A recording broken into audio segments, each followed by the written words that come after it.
Саламатсыздар ма, құрметті жақсы адамдар, қайырымды адамдар. Мен міне бүгін Қайнарбұлақ саяжайының тұрғыны.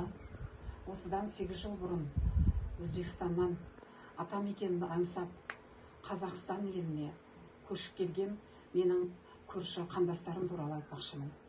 Менің қасымда отырған Өзбекстан елінен көшіп келген менің көршім, мінекей жақсы көретін апам.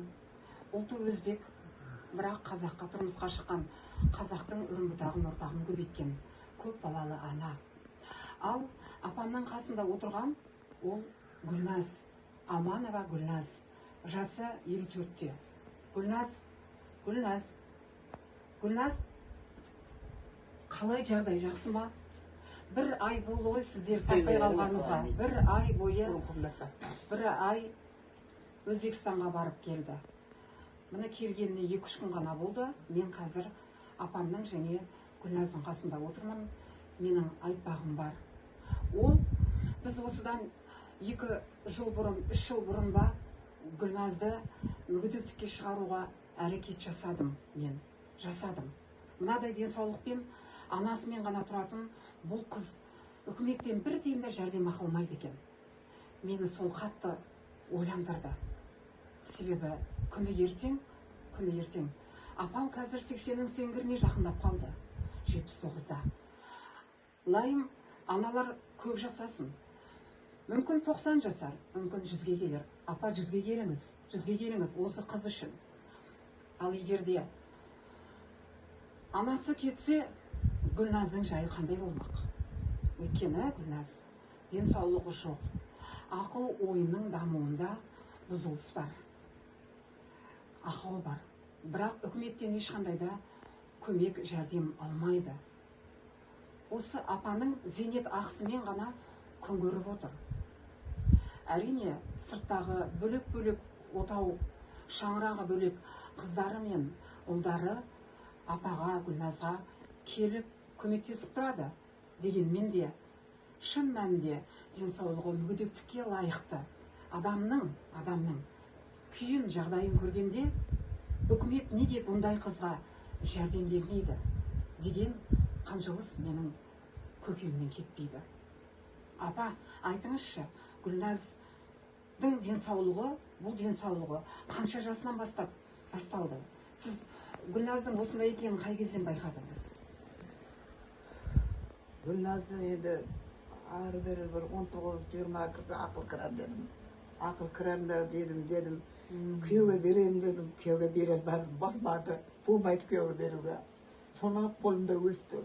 Міне, мектептен өсіп жатыр. Уақыт өтуге бәрі қалпына келе ма деп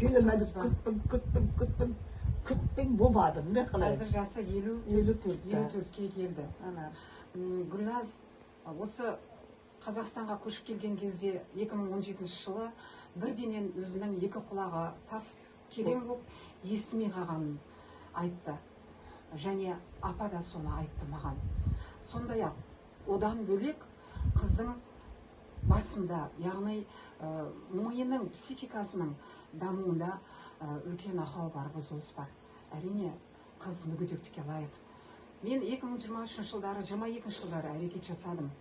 Қайтпас 2 емханасының бас дәрігері бар жәрдемін аямады, қолдан келгенін жасады. Бірақ қыздың, бұл кісінің денсаулығында сондай ақау болса да, жүйке диспансеріне жатуға намыстанып отыр. Жатқан жоқ. Диспансерге жатпай отыр. Сонда мен таңғалдыратыны жоғарыдағы биліктерге, депутаттарға менің айтарым, бүкіл дәрігерлер қыздың ауруының нақтамасын нақты қойып отыр. Ауруы белгілі, анық.